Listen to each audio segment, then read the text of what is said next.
Ang tao kapag walang pera ay naprapraning, di alam ang gagawin. Tatawag siya sa Diyos, samba dito, samba doon. O Diyos ko, tulungan niyo po ako, tulungan niyo po ako. Pero pag nandyan na marami ng pera, wala na ang Diyos.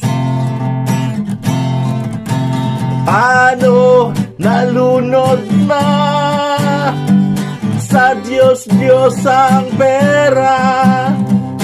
Pera na ang